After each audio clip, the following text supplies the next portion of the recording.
కడుపు కొడుతున్న GO number 46ని వెంటనే తొలగించాలని గత ప్రభుత్వం మీద ఎన్నో ధర్నాలు, ఎన్నో ముట్టడులు, ఎన్నో నిరసన కార్యక్రమాలు, అరెస్టులు అయ్యి జైలు పాలు కూడా కావడం జరిగింది. అయినా కానీ గత ప్రభుత్వం మమ్మల్ని పట్టించుకోలేదు.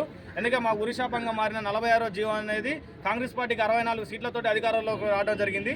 ఎలక్షన్ ముందు మాకు జీవో నెంబర్ 46ని వెంటనే తొలగిస్తానని ఇప్పుడు ఉన్న ఉప ముఖ్యమంత్రి గారు బట్టి విక్రమార్క గారు, దుద్దిల శ్రీధరబాబు గారు, సీతక్క గారు అందరూ అసెంబ్లీలో కూడా మాట్లాడడం జరిగింది. మీరు అదేగా తీన్మార్ మల్లన్న గారు కూడా ఎలక్షన్లలో మేము సమస్య పరిష్కరించాలని పోతే మీరు వెళ్ళి ఊళ్ళలోకి వెళ్ళి కొట్లాడండి, కాంగ్రెస్ ప్రభుత్వం రాగానే మీకు సానుకూలంగా స్పందిస్తుంది చేస్తుందని చెప్పారు. 40 రోజులైంది, ఆ బోర్డు చైర్మన్ మార్చలేదు. మేము ఇప్పుడు మళ్ళీ మాకు ఓటు ఆయుధంగా ఎంపీ ఎమ్మెల్సీ ఎలక్షన్లు ఉన్నాయి. మాకు ఎవరైతే అన్యాయం చేశారో మా అదృష్టం కూడా దేవుడు బాగుంది. ఉమ్మడి నల్లగొండ, ఉమ్మడి ఖమ్మం, ఉమ్మడి వరంగల్ జిల్లాలకే ఎమ్మెల్సీ రావడం కూడా మాకు దేవుడు ఇచ్చిన గొప్ప వరం.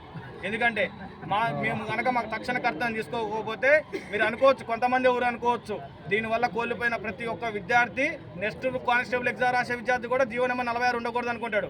అందరూ విద్యార్థులను తలుచుకుంటే ఎమ్మెల్సీ ఎలక్షన్లలో మేము నిలబడతామని చెప్పాం. మాకు రాజకీయాలతో సంబంధం లేదు.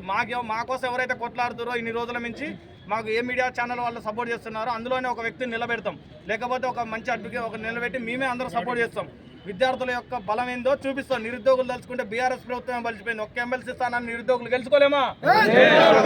నిరుద్యోగుల ఎమ్మెల్సీ మన ఓటుతోటి మనకే ఆయుధం ఇచ్చింది దేవుడు.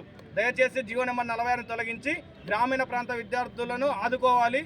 మా తల్లిదండ్రులు ఎన్నో ఆశలు మీరు చూస్తారు. దేవర్జన్ లాంటి ఆత్మహత్యలు మా గ్రామీణ ప్రాంత విద్యార్థులు అలాంటి ఆత్మహత్యలు ఇంకా ఉండొద్దని మేము కోరుకుంటున్నాం. దయచేసి మా యొక్క మరణ శాసనమైన జీవో నెంబర్ 46ని తొలగించాలి. వెంటనే మా అందరికీ మెరిట్ విద్యార్థులకు 2016-18లో ఎలాంటి నియామకాలు చేపట్టారో ఇప్పుడు కూడా అలాంటి నియామకాలు చేపట్టి మెరిట్ విద్యార్థుల ఆధారంగా ఇవ్వాలి. దీని మీద కమిటీ వేయాలి, తక్షణమే కమిటీ వేయాలి. గత ప్రభుత్వం గత రిక్రూట్మెంట్లో పనిచేసిన పూర్ణచంద్రరావు లాంటి ఐఏఎస్ ఆఫీసర్లు లాంటి ఒక మేధావులని ఒక సలహాలు కూడా తీసుకోండి. అలాంటి ఫోర్స్ లేకపోతే 70-80 మార్కులు వచ్చిన తెలంగాణ ప్రభుత్వానికి ఏ విధంగా రక్షణ కల్పిస్తాడు చెప్పండి.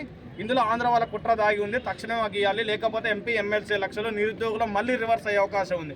ఎందుకంటే ఎలక్షన్లలో 6 గ్యారెంటీలతో పాటు 7వ గ్యారెంటీ కూడా మనకు జీవో నెంబర్ 46 తొలగిస్తామని చెప్పారు. తక్షణమే దాన్ని తొలగించవలసిందిగా మేము కోరుకుంటూ ప్రభుత్వానికి విన్నవిస్తూ అందరూ చేతులు జోడించి వేడుకుంటున్నాం. సరే ఆకాష్.